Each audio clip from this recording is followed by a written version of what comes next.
All right, this update is brought to you by AutoZone. Aztecs basketball later today, 5 p.m. tip-off. 4:30 is when our pregame coverage starts as they take on Nevada on the road. You can listen to that right here on San Diego Sports 760. Padres made it official today. Wandy Peralta signs a 4-year deal with the Pods. Opt out every single year that he's here in San Diego. College football news, Chip Kelly leaving UCLA to go be the offensive coordinator of Ohio State. And Sunday, Super Bowl 58 in Las Vegas. Niners, Chiefs, 3:30 kickoff. I will be an absolute wreck. Starting Stronger starts at AutoZone, where they've got battery solutions in the form of free battery testing, free battery charging, and replacement batteries that fit your needs. That's what makes them America's #1 battery destination. Get in the zone, AutoZone.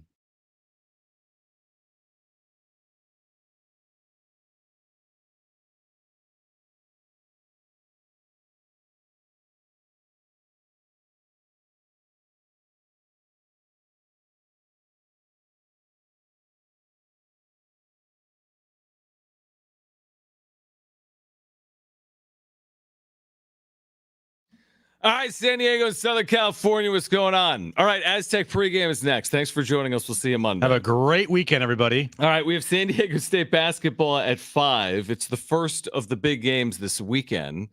It really is a big Mountain West game. We'll get you ready over the next 90 minutes. We have, of course, Super Bowl Sunday, 48 hours out. We are 48 hours and 30 minutes away from San Francisco and Kansas City, round 2, second time in the last 4 years. Obviously, you're a nervous wreck. Everyone is making their picks. Not fully yet. Are we going to make picks before we get out of here? I mean, you basically have to pick the Niners unless you like reverse jinx it, because you don't normally. You're usually like humble your way through it. You're like, I'm not gonna. You don't like to pick the Niners on things. No, I don't. So you're going to pick the Chiefs to win the Super Bowl against your Niners today? No, I'm not picking the Chiefs to win the Super Bowl. I'm not picking I'm going into the game knowing it is going to be extremely hard to beat a Patrick Mahomes-led football team in the postseason. Right. Because only 2 teams have done it. And both Brady-led? 2 quarterbacks. Yeah, because Brady did it twice. And Burrow did it once on the road. Right. And they were down, I think, like they were down. I remember 16 or something. Remember, they didn't punch it in at the end of a half. I want to say they left the field with a chance to score. The Chiefs did at home at the 1-yard line or something like that. It was a clock issue, or they didn't score from the 1-yard line. And the game completely changed. But yeah, I mean, to your point, it's amazing. Patrick Mahomes in his 6th season has already played in all these championship games and now Super Bowls. And you get one more. If you're Patrick Mahomes, you get one more here. And you've got 3 rings in 6 seasons and you're 27 years of age. Like, this is when you start getting to the point of, like, not only can he be Brady, he could be the best ever. You don't win this game. And all of a sudden, I mean, what are people going to say about Brock Purdy? What are people going to say about the future of the Niners? How are they not favorites heading into next year? But I mean, it's a fascinating matchup. It really is. You've got one of these great quarterbacks in the history of the league against Brock Purdy, and the team with Brock Purdy is the favorite. And that's what it is. You know, 83% of the money now publicly coming in on Kansas City, but they say that's more public than anything else. I'm calm right now, but at this time on Sunday, I will be a wreck. You'll be a wreck. Yeah, now, do you plan to watch the 6-hour pregame coverage or not? Oh, look, it's Patrick Mahomes' dog that he grew up with, and he had a cat, and this cat was in the puppy bowl. I think I am. You're gonna watch all that. I think I'm not gonna sit down and watch it intently. I think I'll just have it on in the background because there is a part of me that looking back at 2012 when they were in the Super Bowl and 2019 when they're in the Super Bowl, I feel like I kind of just didn't take it all in. Like I didn't try. I was so nervous that I didn't really enjoy it. Like it was hard because I was just freaking out. What are you drinking? Bubbly, sparkling water. Yeah, on a Friday. Nice. So I think I'm going to try to enjoy as much of it as I possibly can up until kickoff, when I will become a wreck, which will be. I don't know. Someone on Twitter said that I should live stream it on our YouTube channel. Watching the game. Bad idea. Content. I mean, that's not a bad idea. I mean, it is a bad idea for you. Yeah, but it's not a bad idea. There'll be a lot of cursing. There will be a lot of freaking outs. Will you drink anything? No. You want to have a glass of wine or beer? You want to? Do you care at all? Like when your team's in the Super Bowl, a lot of people, all they really care about is when the game goes to commercial. and people get into the commercial. But do you care at all about commercials? Are you like all in on the game? Second it gets the commercial, I race to the restroom, use it for 30 seconds, and race back. Like, no, are you I'm all in on the ads too, or no? all in on everything. Oh, really? See, if it's my team, I'm not. Ads will kind of Super give Bowl me like halftime. a couple minutes to Laugh. potentially not freak out as much, Right. right? Like, and there's a couple like things that are definitely intriguing to me. Like there will be a Deadpool trailer reveal on Ooh. Sunday, which to me is the number one thing I can't wait for as far as ads go. Okay. And trailers go. I'm Usher halftime. I'm actually excited for Usher. Mhm. I am excited for Usher because it brings me back to my high school days. Okay. Because one of my best friends who's going to be in my wedding, he's a diehard Niner fan as well. And for our freshman year in high school, he did a lip sync rally with one of my other best friends who will also be in my wedding. And they did Usher. Yeah. And they were like the only freshmen to do this lip sync rally in the history of like the lip sync rally at our high school. And it was a huge hit. And are they going to be performing with Usher? You know what? They could be. It could be a surprise performance. Not Little John? Are they going to perform at your wedding? No, but they will will Usher perform at your wedding? Yes, Little John. Spoiler alert. Little John's meditation album will be on at our wedding. When do we want to make our picks? And you can abstain, I guess. It's almost like when Kirk Herbstreit doesn't pick like the Saturday night game on ABC for college football. You can abstain from a pick if you want. You don't have to make one. Well, you know what I'm going with the 49ers. I know, but like are they going to cover? Is it going to be 30-29? Is it going to be 6-3? I don't care if they win 2-0. I know. Like that's the only thing I care about is they have more points than the Chiefs at the end of the game. Who's going to win, Brent? Let's just do it off the top. I mean, who cares? The show's only an hour. Yeah, who's going to win the game? Chiefs. Do you want score or just? Yeah, give us a score so we can circle back on this. 31-17. 31-17 Chiefs. Why don't you make a prediction, Jim? Score. Niners win. I'm just going to nothing. I think it's going to be in the 20s. Okay.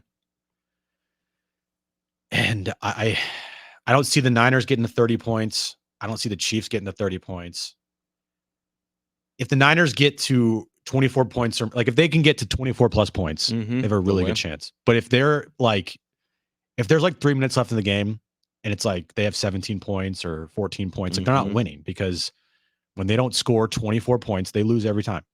They have to score. That's the threshold. They have to score 24 points at least to be in that game to win. Okay, so you're going to say that. I'll make your score prediction. 24-21 Niners?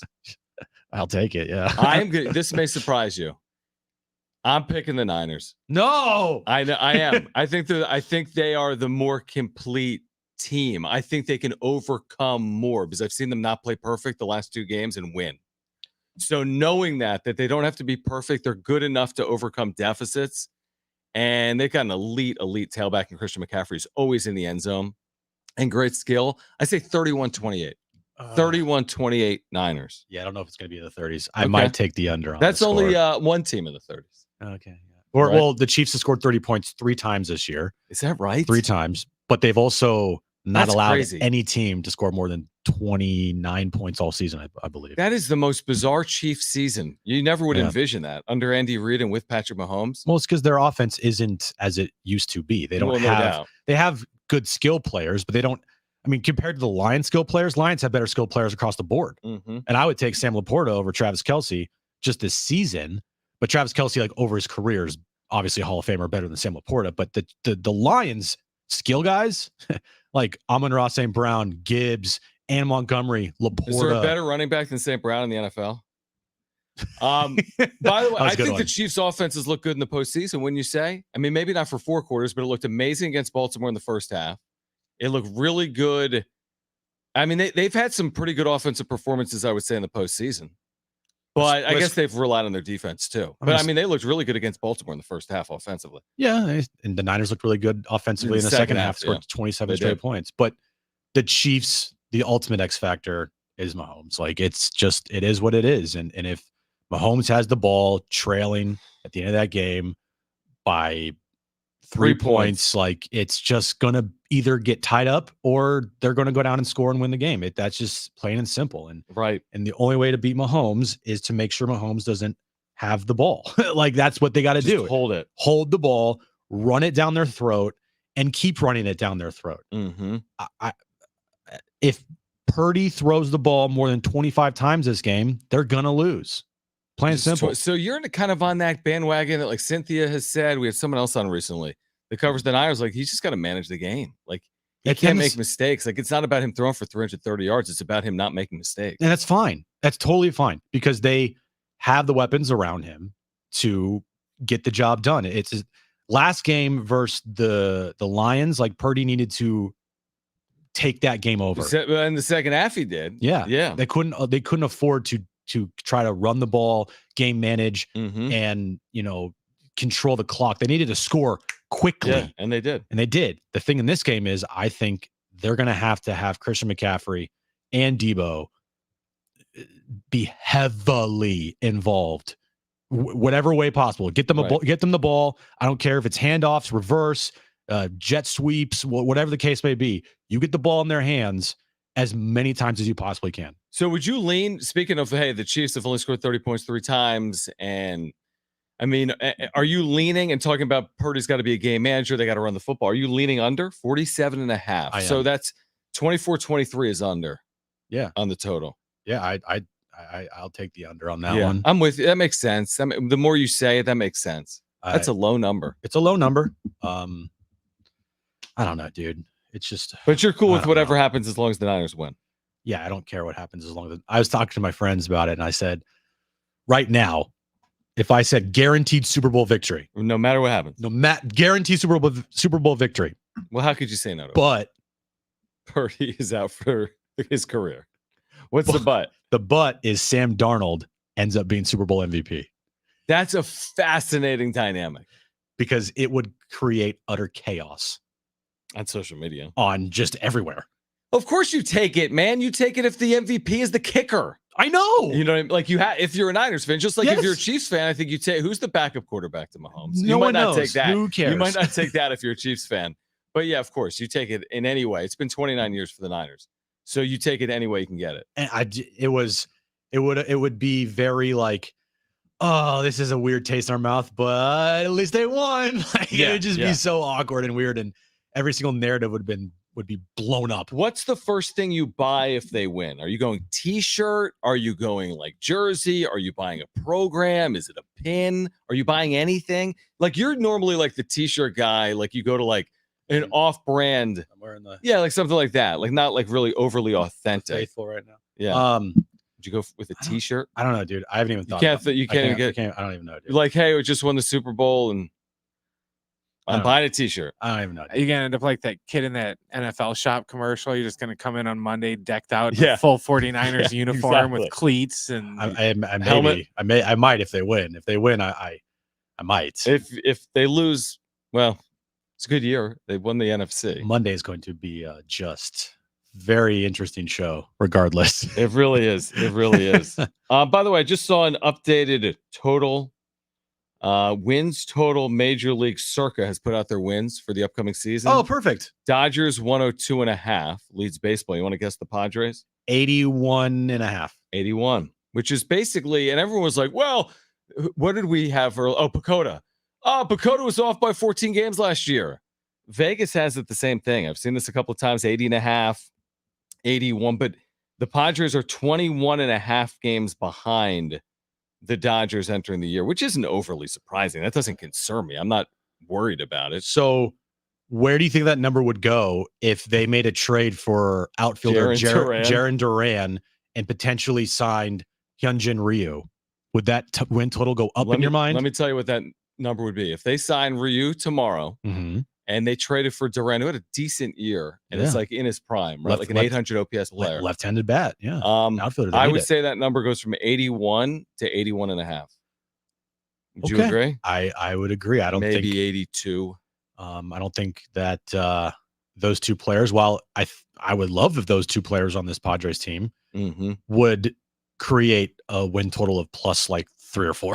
No, probably not. I mean, I think a lot of it's baked in based on, like, I think more of the 81 is based on, like, Machado, Tatis, Bogarts, Musgrove, Darvish, than it is going to be on how they round out this roster. Unless there's something of significance. And by the way, to your point, I think those would be worthwhile additions. And they could need those type players to go from 81 to the postseason or go from 83 to 85. It could be the difference. And, we'll talk about what Dennis Lynn wrote today. He had quotes from AJ Preller. Yeah. Where Preller once again doubled down on the youth. He doubled down on the youth, saying, we will not make a move just to make a move. And when I hear a GM talk like that, it leads me to believe that anything that's coming is going to be not sizable. And also, he has to rely on these young players. Now, he didn't say they'd start the year. He said we're going to need young players, I'm paraphrasing, in 2024. At some point in 2024, these players are going to get opportunities. But when I hear we're not going to make a move just to make a move, that doesn't scream to me even Hyun Jin Ryu or Tommy Pham. This isn't the first time that AJ Preller has said those words. Mm-hmm. Maybe not together, but like we have heard from AJ Preller before during trade deadlines, especially, or off seasons, that if a move doesn't make sense, they're not going to make a move just to make a move. Mm-hmm. And what has happened pretty much every single time he has said that, they haven't made a move. It's like it's the easiest tell. Yeah, that's a pretty good possible mm-hmm. is when you hear those words from AJ Preller, we're not going to make a move just to make a move. Probably not going to make a move. Right. The last time he said that was this offseason, and then 2021. Okay. At the trade deadline. Remember that? Kind of, yeah. It was along those lines of we're not going to just make a move to make a move. We feel like we have the pieces done, and everything crumbled. Line last year, they made some moves for Rich Hill and G-Man Choi, and those turned out to be a disaster. But he expressed that we're not just going to make moves to make moves. To me, it's a pretty clear sign, John, mm-hmm. that this season is all about development and all about the farm system. And if they can get something out of the young guys, that's a bonus. And hopefully you get the star players on this team performing at the star levels. And like we said yesterday, the perfect scenario of star players performing with the young talent emerging and showing, flashes here and there, and then hopefully one or two of these players actually hitting and mesh that all together, then hopefully that results in they get into the postseason somehow. Two lines here to Dennis that are both like tells, as you said. If we don't find something we line up on, we're not just going to try to make a move to make a move. He went on to say, we're always looking to improve, but we're not just going to force something just to make a move. Which honestly also speaks to this. They feel these outside pressures around them. They understand that, like, you would think you'd be making a move this time of year. 36 players on your 40-man, 2 players on your 40-man that are outfielders, an incomplete roster. You don't have starting pitching at the back of the rotation. You literally don't have outfielders because you have 2. You have to have 3. Newsflash. So I think they sense that like what makes the most sense is to do something, but there's 2 factors at play. They don't have money.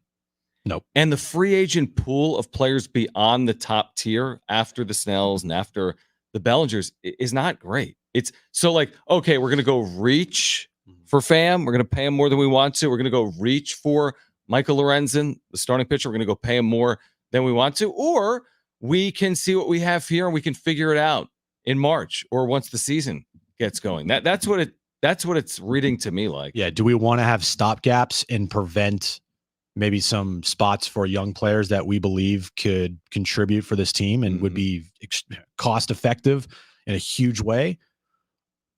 I don't know if they want to do that. I don't know if they can do that. Like you said. Right. And is it the right move? Well, we're going to find out.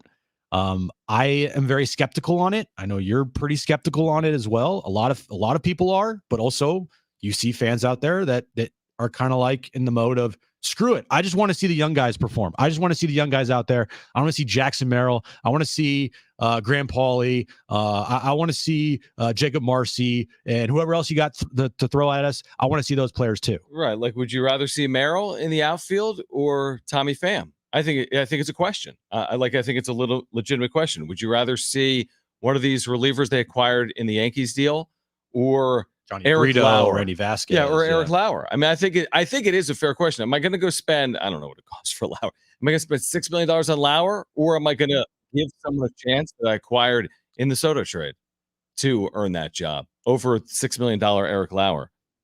And they're probably weighing that. And that's why, like, we've literally reached the start of spring training. And the one major league move we made was what? Ronnie Peralta. Yeah, today. Became official today. Yeah. How risky do you think this is for Peralta? Or do you think that he feels like his job is completely 2026? That's a great question. That is the question. Until we hear it from Eric Katsenda, I don't think anyone knows the answer to that. I think it is a great question. Yeah, like, is he feeling the forces at play that he has to win or not? Has he been assured he'll be given 2026 regardless, or 2025 or not? But that might be the most important question, because if he's been assured 2025, hey, just get us through 2024 with an eye towards 2025, they can do whatever the heck they want. You know why I think that he already feels that he's pretty much assured until at least 2026? Okay, why? That's when his contract Ends at the end of 26, right? I think so. Okay. So 3 seasons. Yeah, because they signed Schilt to a 2-year deal, and it was very weird because it didn't line up with Preller. So it didn't, or did it line up with Preller? No, it didn't. Okay. I think it's pretty much assured that he's going to be here because they're going with the youth movement. If there was pressure on him to win now, I think they would have made more moves, or at least they would have done something. Well, they might have said, hey, here's the deal. You had a $250 million payroll last year. You're going to have a 175 this year. So because we're not giving you the resources, you got to develop these young players, but we'll give you 2025. So as opposed to giving you another $25 million to spend, you don't have it. Go develop these players properly and go win in 2025. Because what general manager in their right mind, if they are like firmly on a hot seat, right, would say, you know what? We're good. Right. Yeah, and when the projections say 79.7 wins and Vegas says 81 wins, and you have 2 outfielders on your 40-man, and just hold the line. Yeah, we're good. Stay the course. We're gonna bring up a 20-year-old who never has played this position before. We're gonna put him on the outfield. We're good. Okay. Well, the good news is this: the Padres have one of the elite farm systems in baseball, right? Or do they? We'll explain on the other side. Plus, we're getting you ready for tonight. San Diego State and Nevada, the biggest game of the year for the Aztecs, is at 5 p.m. We'll tell you why. That's next.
All right, the big game is here. You're looking for a spot to watch it this weekend. I've got 3 for you. Novo Brazil Brewing, Otay Ranch Mall, Imperial Beach, IB, Mission Valley, their brand new spot. While you're there, support San Diego State student athletes. Order an Aztec Raspberry Kombucha. Proceeds benefiting the Mesa Foundation Collective, which benefits San Diego State men's and women's basketball players. This is a great, great product. Taste tested by Lamont Butler, Jaden Ledee, Micah Parrish. I was there when they did it. late in 2023. You got to check it out. Co-branded, launched already. A great way to support San Diego State. You have to swing by one of these 3 spots this weekend. Some of the great sports bars in San Diego. This brand new spot in Mission Valley is simply incredible. You need to see their LED screens. You need to see their full bar menu. It's 350 seats. It is indoor, outdoor. They have 60 taps of Novo Brazil beer. They have the Nova Kombucha we've been telling you about. They have seltzers. And by the way, they've got tons of activities for families. They have great food as well, whether it's sandwiches, tacos, salads, burgers, empanadas, appetizers, Brazilian-inspired entrees. You got to check them out this weekend. Massive LED screens, great spots for the big game. Otay Ranch Mall, IB, the brand new spot in Mission Valley that I've already been to a couple of times. Check them out this weekend. For more information, visit novobrew.com. That's Novo brew.com.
All right, this update's brought to you by AutoZone. Aztecs basketball later today, 5 p.m. tip-off. 4:30 is when our pregame starts right here on San Diego Sports 760. Padres made it official today. Wandy Peralta signs a 4-year deal with the Padres and opt out after every single year of the deal. College football news today. Chip Kelly, he's leaving UCLA to go be the offensive coordinator of Ohio State. And Sunday, Super Bowl 58, it's almost here in Las Vegas. Niners taking on the Chiefs.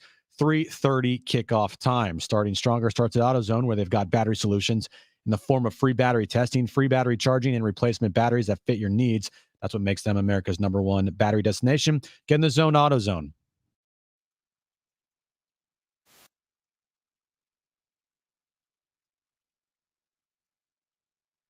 Until 4:30, that's when the countdown to tip-off will begin. San Diego State, Nevada. What state will Fletch be in? Will he be on the pregame coverage? He was over at Keg and Bottle this morning. What state will he be in? I'm like, yeah, like what state? Like state of mind. We'll be in California. But what state will he be in? Will he join us for the countdown to tip-off? Honestly, he's probably sleeping right now. Yeah, probably. He's probably gonna have to wake up soon if he wants to join. He doesn't have to. Fletch. Yeah, he told me earlier. How much did they drink this morning? I'm not entirely sure, but they definitely more than I did, which was nothing. So they had things to drink. I was over there. It was really well done. They did there were tons of people, lots of giveaways. Keg and Bottle is a ridiculously cool place. Like, I've never been there. oh my gosh, it is. I've never. You have to go in it to even comprehend like what they have in there. It's ridiculous. Like they have alcohol. Oh my gosh, they don't have. I've never seen a place like it in my entire life. There's like spirits, bottles. They have everything. They have everything under the sun. So good job this morning, guys. We'll see what state Fletch is in for. What I said on the way out of the break is the biggest game here for San Diego State. Nevada, they got to get it for the resume. They're straddling the bubble right now. Win, you're on the right side. Lose, you're on the wrong side of it. San Diego State, you can really strengthen the overall resume. You can not stranglehold and not let go of the season title, but put yourself in an inside track.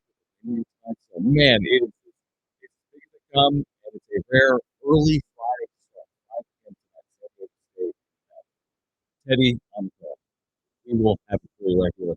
San Diego State 760. Keith Law has ranked Major League Baseball farm systems this year. Remember the Padres we just saw from ESPN.com before for Kyler. Yeah. Jarren Smith earlier. Padres made it a point to let everybody know. Top 5. Top 5, we are number 4. Keith Law disagrees. He has the Padres as the overall system. He has the Baltimore Orioles as the #1 overall farm system in baseball. Padres, well, yeah, not great. 18. I think it would be that between two people that do this where look 4th and 8. That's not 4th and 8. No, not good. I wonder, is there an explanation for the 18th ranking? It is that the system's not ready yet. He believes that they have really good pieces, but the top 3 pieces in their system combined age is like not even over 100 yet. Okay, so he's using it against him because typically prospect ranking doesn't have to do with what system is ready to turn over, so to speak. It's what system is the best players. Correct. Regardless of age. Yeah. Does he do it differently? Like the young guys get docked because they're not ready to reach the major league? Yes. Okay. Yeah. That explains it, and that helps. Yeah. So this is what he said. Despite all the trades that they've made the last few years, Padres still can point to some big upside on the farm. Just nothing very close to the majors. Right. Combined ages of the top 5 prospects is 97 years old. And the 2-year-old prospect Ethan Salas, 23-year-old prospect Jackson Merrill, and all 5 offer substantial upside. I'm not even including 17-year-old Leo DeVries, who signed in January for $4.2 million and will debut somewhere this summer. That makes sense. For a volatile system that could move up or down significantly based on performances and physical development of all of the young men. Okay, so we've been saying that too, that it's not ready to necessarily pay dividends immediately within 2024. But that kind of explains the lower ranking. I don't know if I would rank a system that way. Like, hey, they're 18th because their system is young. Where they'd be like maybe top 5 if their talent was in the double A and triple A level, not the A-ball level. So, like, yeah, I don't know how fair that is. I guess my point is, if he's saying they have elite talent, they have elite talent. Like, that shouldn't be a knock that some of the talent 17. That's not a knock. It's actually, I don't see that as a knock. It's prospect ranking, not who's supposed to impact the major leagues. Right. Right? Right. So 18th is interesting. Like, very low. It's very weird. It's just, you're right. The talent in the system is there. Just the biggest question mark is they're not ready. It's fine. You know, you still can have a highly rated farm system and guys not be ready. Right. Right. So being 18th for Keith Law, and I value it, Keith Law, to say. Because he knows more about it than I'll ever know. Thank you. Like, Yeah, but I mean, that's what we value what talent we can do. I do. Well, I also take it all with it. Yeah, and I value what Kyle Fisher said as well. I value David J. Yeah, Baseball America is what? Fifth? Fourth also? Mhm. So, I mean, there's a couple of real, you know, I don't know, rankings. Average top 5. And there's people on it. I'm listening. Really, the only thing there that I can truly agree with, or at least is what the biggest worry for me is are these players ready? The players that they're looking at potentially on the major roster this year. I agree with that. Like what we talk about a lot here, because does anyone care if they have the best system in baseball? It's great, but yeah, what does it mean for the major league team? But that's two separate conversations. Like, you can have the best farm system in baseball and not have players that are the major league team this year. And that might be where the Padres are. They might have one of the better systems in baseball and not see the rewards of it in 2024. And maybe they see some of the rewards of it. This is why they're in such a weird spot, because when you have a farm system with this much talent in it, you don't want to mess it up by bringing up guys too fast when they're not fully ready yet. Mm-hmm. You want it to be fully cooked. You want them to be fully seasoned before you put them in a spot in the major league level that's completely different from what they've experienced. Like with Fernando Tatis Jr., it felt like when they brought Tatis up, he was ready. Yeah, I agree. You know, 19. I think they brought Chris Paddock. He was ready to go, but then he just fizzled out because he's a mental case and he just couldn't get over a lot of mental hurdles. Right. Level. I think Eric Lauer is a name we talked about today. I don't think he was fully ready. Cal Quantrill, Urias, like, I don't know if those guys were fully ready. And look what happened. They did not perform here, fizzled out, and they had to be traded away. Right. So that's the biggest fear, is history repeating itself with this system. Great talent. There's no denying that. Got some studs in that system. But are they going to come up and fizzle out? Are they going to come up and struggle mightily and not given that chance to develop and get over those hurdles? Or are they going to come up for once and actually perform and show flashes of the talent that we've seen at the minor in minors? Or are they just going to acquire big league talent that is ready in 2024? We have the latest from Jon Heyman on the other side. Plus, is the future of the NFL postseason on television or streaming? An update there. Plus, the wrap at 4 p.m. Aztec basketball pregame coverage at 4:30. It's Jon and Jim.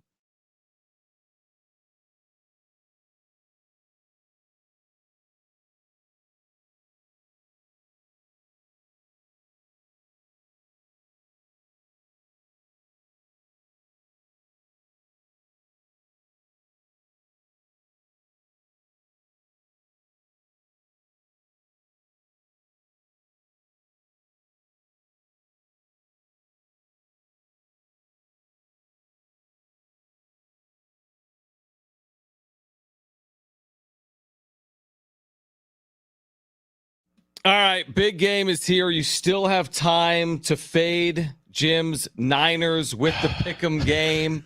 simple higher or lower contests. You can do it right now. You can choose higher or lower than a half interception, for example, Brock Purdy. Higher or lower. You picked higher on everything. I picked lower, higher, or lower, and a touchdown for Christian McCaffrey on the ground. If your picks hit, you can win up to 100 times your money at Underdog Fantasy in one single night. Yeah, it's legal in California. Me and John, of course, we've been playing Underdog Fantasy for over a year now. It could not be any easier. If you like fantasy sports, you guys are going to love Underdog Fantasy. It's the best and easiest way to win.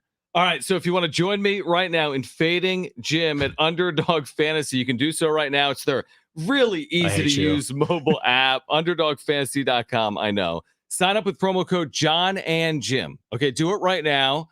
Download the app, Jon and Jim, JONANDJIM. Underdog is going to match your first deposit up to $100. Okay, you're going to love their mobile app. Plus, they'll give you a special pick of higher than a half total yard to use on your first pick of entry. That's Underdog Fantasy, promo code Jon and Jim to get your first deposit of $10 or more matched, plus your special pick. You guys must be 18 years or older and present in a state where Underdog Fantasy operates. Terms do apply. If you're concerned with your play, call 1-800-GAMBLER or visit www.ncpgambling.org.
who I think still maybe has you blocked on social media, does he?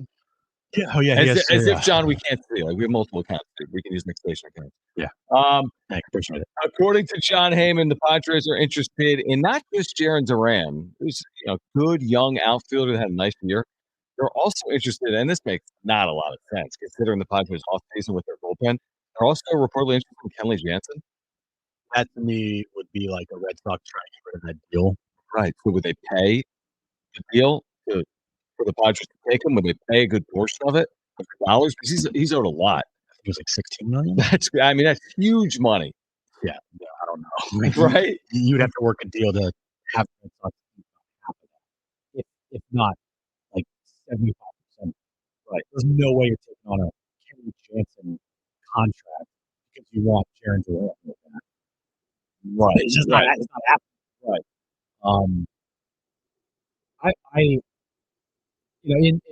I look at this outfield right now. Obviously, it's not good. Yeah, that's very good. And we've talked about stopgaps. Like the stopgap of Tommy Pham, you can convince me why it would make sense. Like you can tell me and convince me.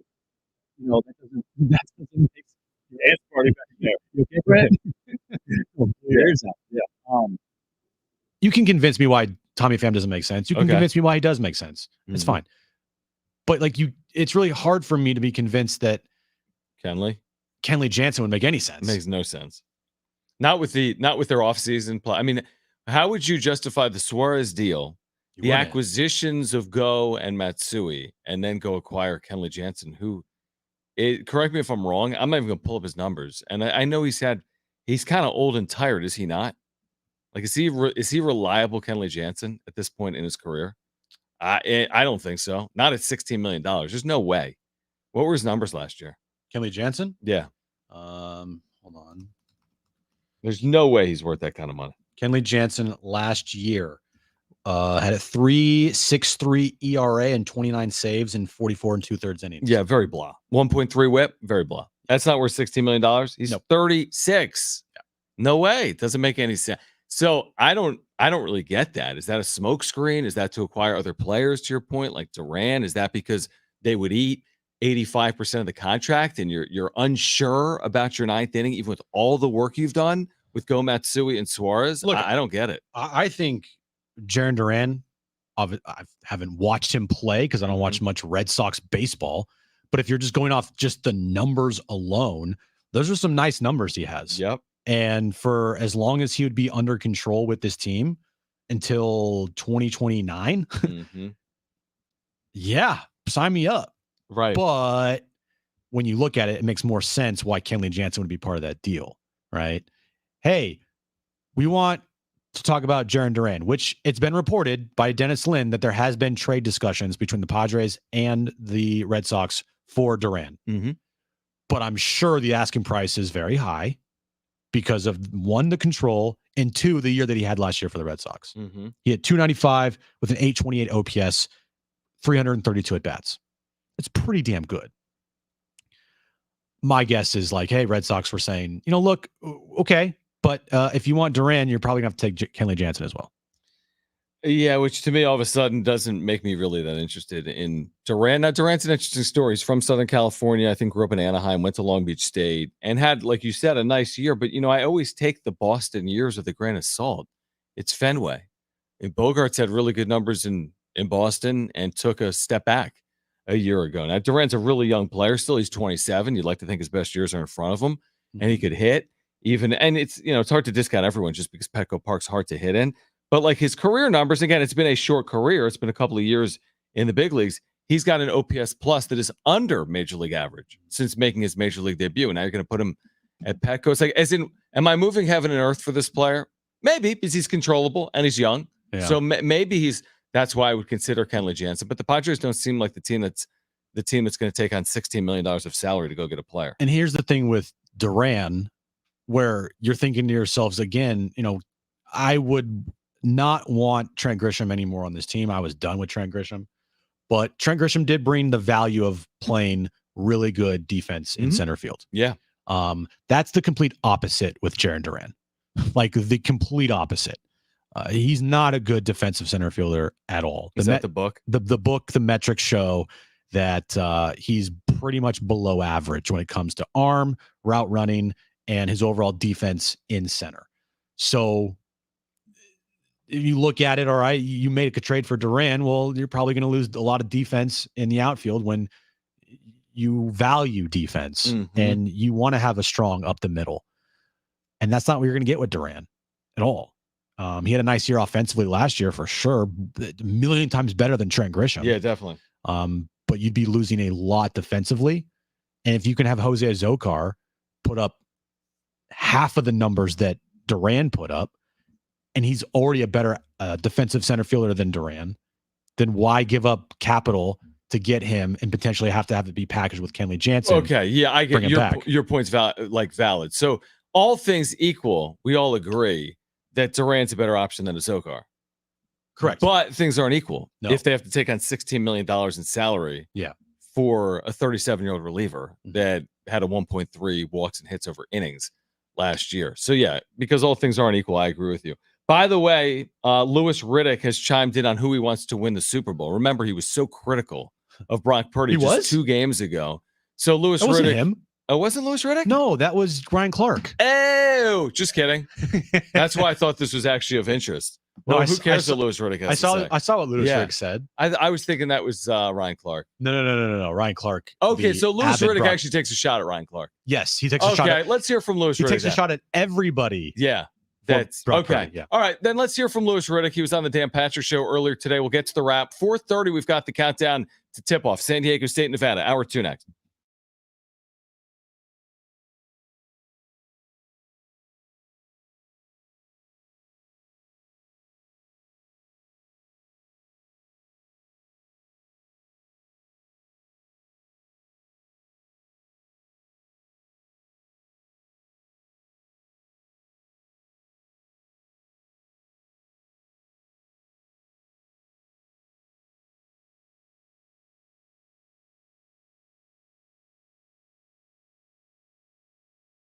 All right, hey guys, it is Schaefer. I've been telling you about my friends over at Windmill Farms. Whatever you need for your tailgating, your game day experience this weekend, the big game, get it over at Windmill Farms, the college area's natural grocer. They've got that amazing craft beer selection we've been telling you about. It really is incredible. Anything you need, snacks, the craft beer, they've got a huge selection for you. They've got produce and meats, organic and farm fresh. I was actually over there earlier today when we were over at Keg and Bottle. I swung by Windmill Farms. Again, I've been telling you about their deli. It really is spectacular, award-winning, every possible sandwich combination you could possibly want during your work week for a quick and easy lunch. Pick up a sandwich card. Your 8th sandwich is going to be free. They've got really high-quality ingredients. They're fresh. They keep their prices incredibly low. So it's a great spot during your work week. And then again, for your weekends, all your game day needs, all your tailgating needs, Windmill Farms has you covered. They're centrally located right off Del Cerro Boulevard across the freeway from Montezuma Mesa, and family owned. Trevor and his family serving San Diegans for 20 plus years, supporting local businesses in our community. Harris Ranch, Mr. G Salsa, and more. They have weekly specials available for you right now. You can find Windmill Farms on Instagram, or you can go to windmillfarmsmarket.com. You can also use Instacart and have your groceries delivered directly to your doorstep from Windmill Farms. So as you're getting ready for this big weekend and the big game, a reminder, shop local, shop at Windmill Farms.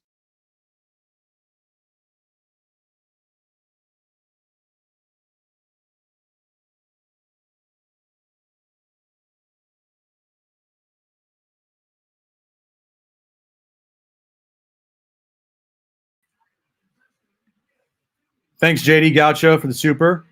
He says, thoughts on SDSU men's soccer joining the WAC? First choice, or do they want the Big West? And can Jim name anyone in the WAC besides? Can he name GCU? What is GCU? Grand Canyon University. Good call. No, I really can't. The WAC.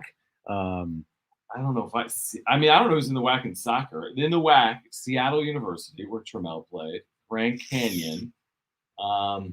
Man, this is a great question, by the way. Who's in the WAC other than those two? I was going to say Gonzaga, but they're in the WCC, right? Correct. Yeah. Because when you look who at the hell is in the WAC? I don't know. I'm going to say a crazy one, JD guys. So tell me if I'm right or wrong. Tarleton State. I mean, it's I don't know. It's randoms. Is UTEP in the WAC? I don't think they are. I'm going to look this up after. I'm not sure, JD guys. Show. I saw that they've had multiple teams make the NCAA tournament out of the WAC in men's soccer. At some point recently, maybe this past year. Obviously, they needed a home in the West, so whatever made the most sense. I don't know all the particulars of men's soccer, if I'm being honest, but I'm glad that they found a landing spot. You don't want to go independent, obviously, in any sport if you don't have to. So I think it's a good landing spot. And as good as the Pac-12 was for San Diego State men's soccer, the Pac-12 is tough. It had like 5 of the top programs in the country each and every year. So and the Pac-12 doesn't exist anymore. Right, but I mean, previously men's soccer was in the Pac-12, and it was tough to win because all those teams are really good, like Stanford, Washington. Thanks, JD Gaucho. Thanks, Richard, thanks, buddy, for the super. Says Dodger fan here. Jim, put some tri-tip on the grill, some Corona on ice, a bottle of Prozac on standby. Always looking out for you, Jim. Look, I'm actually going to have like a mini Super Bowl spread. Okay. So I can actually eat before the game because I know I'm not going to eat before. I'm not going to eat during the game. I'll be a wreck. Right. So got some 7-layer dip today. Got some mini hot dogs. Gonna grill those up. Barbecue sauce, little toothpicks, right? Mm-hmm. And we got some wings we're putting on the grill. So do a little something. So I have to eat something before the game because I won't be eating at all. I'll be eating. That's great. And my brother's actually in town from New York, Richard. So I'll be with my brother. Oh, nice. My nephew. So yeah, I'm looking forward to it. I'll be watching. I really don't. I'll be watching the ads more than the game, to be honest with you. Okay. I'll check in on the game, and if the Niners are losing, I'll tweet something out. Is there any other sports game happening during the Super Bowl? I don't think so. Probably somewhere, but my favorite thing is during I'll tell it on there. Thanks, guys. Appreciate it. Super. If you haven't, like and subscribe right now, and we'll be back here for our final segment of the day.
All right, this update is brought to you by AutoZone. We're a half hour away from Aztecs pregame show as the Aztecs take on Nevada today on the road, 5 p.m. tip-off. You can listen to that game right here on San Diego Sports 760. Padres made it official today, signing Wandy Peralta to a 4-year deal. Of course, there's an opt-out after every single year of the deal. College football news, kind of a shocker here. Chip Kelly is leaving UCLA to go be the offensive coordinator at Ohio State. And Sunday, Super Bowl 58, Las Vegas, Niners Chiefs, 3:30 kickoff there. Starting Stronger starts at AutoZone, where they've got battery solutions in the form of free battery testing, free battery charging, and replacement batteries that fit your needs. That's what makes them America's #1 battery destination. Get in the zone, AutoZone.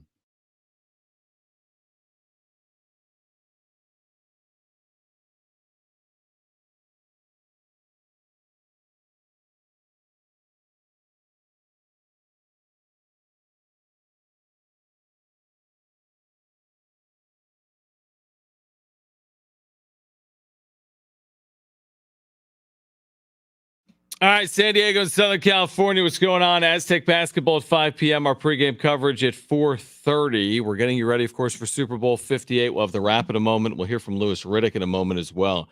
Real quick, because we're just talking on YouTube about, like, is there anything up against the Super Bowl on Sunday?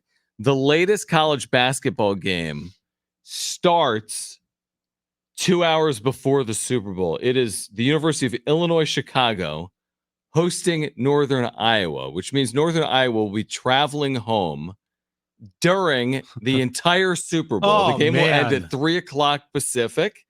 They will then presumably travel back home from Chicago to wherever the heck Northern Iowa is located. I've actually called a game there, but I forget.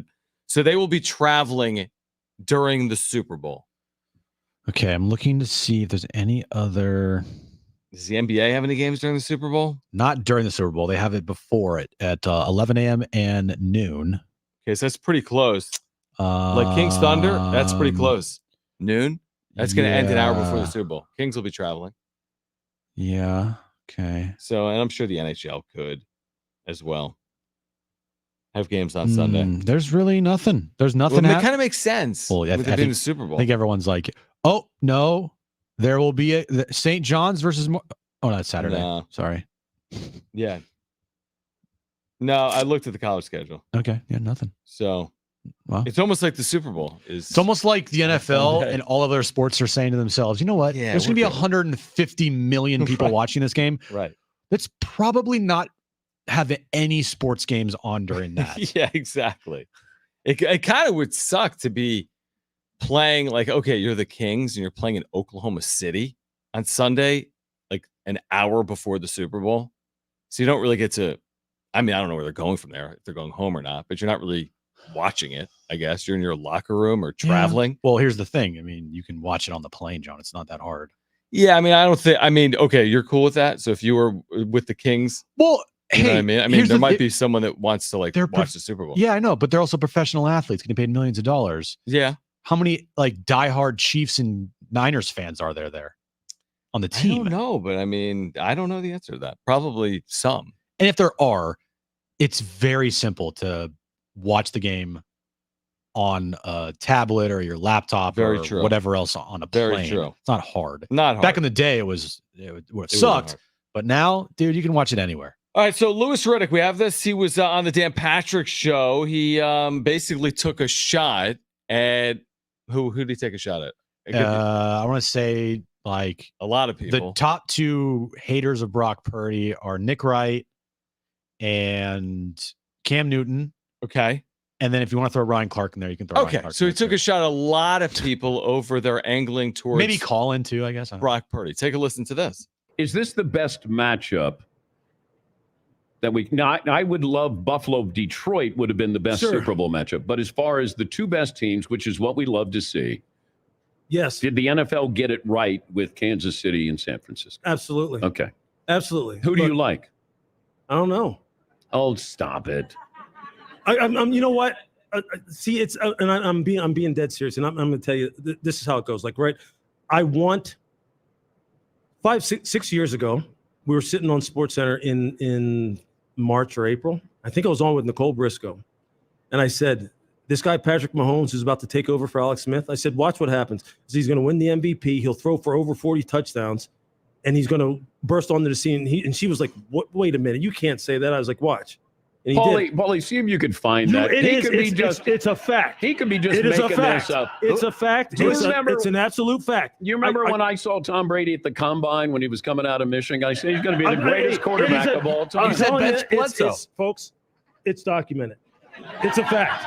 It's a fact. Okay, so anyway, long story short, I will why is a long story short never short? But this is going to be short. I'll never bet against Patrick Mahomes. See, never. That's the way I feel. Never. He graduated to Brady status. Absolutely. Where I'm not going to. Everybody down there in Kansas City talks about the fact they say this and they say it all the time. As good of a player as he is, he's a better teammate. Yeah. Seems like a great dude. But you know what? I kind of want Brock Purdy in San Francisco to win this game. You know why? Because I want internet's going to explode. I'm going to tell you why. Because I want to see people twist themselves up in a pretzel trying to figure out how to explain why he won the game. And I want them to go, but it was Debo, but it was Christian, but Patrick threw an interception, but he's not that good, but he shouldn't have been that good. He can't be that good. He's Mr. Irrelevant. Because that's what's been happening lately, right? Despite the fact that the guy, I'm going to give you a round of applause for that performance right there. That's why, you know what? That's why the other day I tweeted an emoji of just a pretzel, and I just put it on Twitter, and people were like, "What does that mean?" I was like, "You'll see. Just watch. You'll see." If Brock Purdy played in the 70s, yeah, we would never have any questions about him. Oh, you kidding? He'd be Fran Tarkenton, Johnny Unitas. He'd be Bart Starr. All right, so Brock Purdy would be great in the 70s, and people are going to twist themselves in pretzels if the Niners win the Super Bowl, which is what we've been saying. Obviously, win. The only way that he wins is if he does become the Super Bowl. If the Niners win and he's Super Bowl MVP, right? There will still be people out there saying like, I don't know about that. The only way he wins is he has to then go out and for the next 3 straight seasons, I want to say 3, 4, like he needs to be a top 10 quarterback in the league, make a couple more Pro Bowls and playoffs and have success in the playoffs. Doesn't have to win another Super Bowl, right? If he wins Super Bowl MVP, but he has to continue that success. He can't fall off a cliff. He can't be that one hit wonder type of player. Like, Jimmy, he left and then it just it crumbled for him. Right. Brock's not leaving, but still he has to continue to be really good for the next 3-4 years for people to really say, okay, yeah, maybe he's well. That's good. on them. That's on people. Then he doesn't have to do anything. If they win the Super Bowl, and certainly if they win the Super Bowl and he's MVP, then everyone can shut up. I mean, that's it. It's over. It's done. That's the story. I mean, you can create your own narrative. You can try to get people to click on your tweet or read your blog. But it's over. I mean, you can write whatever you want to write and say whatever you want to say. If he wins the Super Bowl and he's the MVP of the Super Bowl, the story's over. He doesn't then have to. Well, and if he follows it up with 3 more seasons, no, it's over. I mean, no, I know it's a different conversation. I know that he's not Patrick Mahomes. I'm just telling you what it would take for people to be like example. This is not football; it's baseball. But okay, the Astros, they got caught cheating. Won that World Series, right?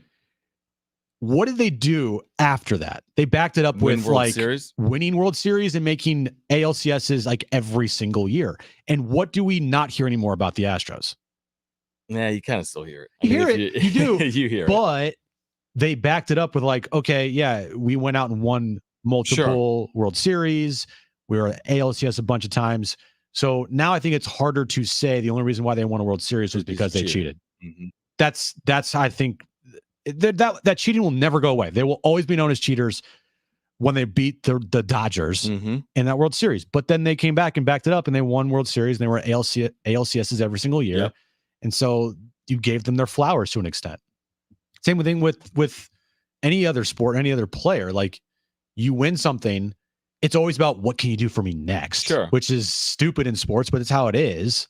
And that's how it's going to be with Brock Purdy is if he wins this, you're going to get a lot of people, as Louis Riddick said there, saying that it wasn't because of Brock.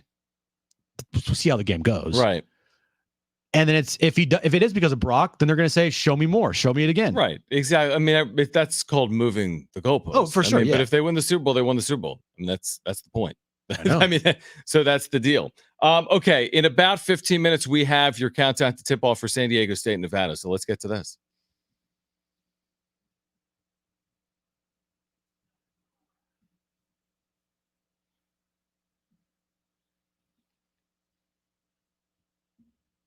How is Antonio Gates not a first ballot Hall of Famer? The PEDs. Yep. That's the only reason why he's not a first ballot Hall of Famer, because his numbers are incredible. And he is 100% based on numbers alone, a first ballot Hall of Famer. No question about it. Reason why? And I didn't hear Clark Judge on today with Darren, but I'm sure that they talked about the PEDs because that's the only explanation why he is not a first ballot Hall of Famer, which is unfortunate, but it also tells me it's a little bit of a punishment by the NFL voters or the NFL writers, and that he's going to get in next year. Yeah, no, I agree with you. I mean, I never consider PEDs in a sport that isn't baseball. I would never think that would be a factor. Like, I didn't even consider it. until this has happened, because based on numbers alone, he's like arguably the best tight the end best ever, Yeah. if not like top 3, top 4 tight end ever. I'm with you. I think he's being punished for that. The numbers speak for themselves. I saw this. Well, if he played for any other franchise other than the Chargers, I think it's more PEDs than anything else. The numbers stand alone. It doesn't have to do with the franchise. It's more the individual player. He's getting in. Yeah. But he'll be take another year. Yeah. And it is so Chargers that they decided to retire Antonio Gates' number this season because I'm sure they thought, hey, Hall of Fame, great accomplishment. Right. And he didn't. Right. So it doesn't, again, sheerly based on what we saw on field, it makes no sense. None. You couple it in with, again, a punishment for PEDs. I guess that's the circumstance. It's weird. Next question. Is tonight a must-win game for the Aztecs? Not a must-win. We talked about the scenario, the next 4 games they have. If they can go 3-1, you take that right now. I hate to say it. I think we both agreed if you have to choose the one loss out of the next 4 games, probably is tonight. Now, you don't want them to lose, right? But I'm just throwing up the scenario of 3-1 in the next 4 games. You have to pick one game they lose. Which one are you picking? Right, based on the standings, the best way to win the league. And who they play. Colorado State at home, New Mexico at home, and then Utah State on the road. Like, I'm sorry, how the standings look right now, I'm choosing the 3 wins over those 3 teams than choosing a loss versus those 3 teams. Yeah, I mean, to further that conversation, it is not a must-win. They can lose this game and still win the regular season. They can lose this game and still get to the NCAA tournament, etc. If there's a must-win for someone tonight, it's Nevada. I've said this a lot with San Diego State on the road. This is why Nevada's favored by 2.5 points tonight. I mean, Vegas recognizes the same thing that I recognize, which is Nevada, their tournament hopes are hinging on winning a game like this at home. So it's not a must-win. Man, it would be nice. Man, it would be really nice. There's so many advantages if you can pull this off tonight if you're SDSU. Next question. The Chiefs will win the Super Bowl if... Other than outscore their opponent. The Chiefs win the Super Bowl if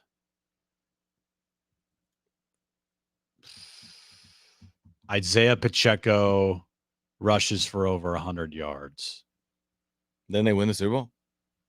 Well, there's a lot of things here, like Patrick Mahomes. Yeah, I mean, they're going to win the Super Bowl if they force at least 2 turnovers. Ooh. You know what? I'll double down on that and say if they force a turnover. 1 turnover? Yeah. I'll say if Kansas City gets 1 extra possession, now they might not because the Niners might turn over Kansas City. I'll say if the Chiefs get 1 extra possession, they would win the game. Yeah. Because we're expecting a close game, right? Right. Everyone's saying it's a 1 possession game. Yeah. If you look at the box score at the end of look at the, at the end of the game here, and the Chiefs are plus 1 in turnover, and they have 7 points off those turnovers. Oh, huge. Another big thing with the Chiefs is, they scored on every single opening possession they've had in the last 8 postseason games. Touchdown or points, you're saying? Points. Wow. So that's a lot. I'm already just expecting 7-0. Like, this is how I expect the game to start. Mm-hmm. If the Niners win the coin toss, they're going to defer. They always do. Sure. Chiefs are going to go down and score, so I'm already expecting them to be trailing in this game early on. 3-0 or 7-0? It doesn't matter. I think the Chiefs, they're going to get points. It's about holding them to 3 and make sure they don't get 7. Yeah, 3s. Who cares? But that's just how I'm expecting the start of the game to go. If the Chiefs win the coin toss, they will take the ball first. So either way, you're saying the Chiefs will have the ball. Because either Niners deferral or the Chiefs are going to take the ball. I think so. Yeah. That makes sense. That makes sense. The Chiefs might defer because that's typically seen as the advantage, but I think they want to start out fast because they've been scoring and they know that they've scored in 8 straight postseason games first, or not first, but just on their opening possession. Right. Okay. Next question. What are the 49ers? The 49ers will win the Super Bowl if they rush for a total of 150 yards. 150. That's a big number. It's a big number. It's a big number. Not crazy with McCaffrey. But if you had McCaffrey have like 110 and Debo has like 35 or 40, 20, or Purdy has like 15. Yep. I think the key to the Niners winning is they have to be effective on the ground. If they're not, if they're getting 3.7 or even 4.1 yards a carry, that's going to be a problem. Mm-hmm. They need to be in the like 5.2 yards per carry, maybe 4.8, almost five yards per carry. Yeah, a lot of 2nd and 5s, 3rd and 1s. Yeah, they can't all of a sudden after the first quarter or at halftime. It's like, oh, they've rushed for 2.9 yards a carry. You're like, oh, this is That's over. A good point.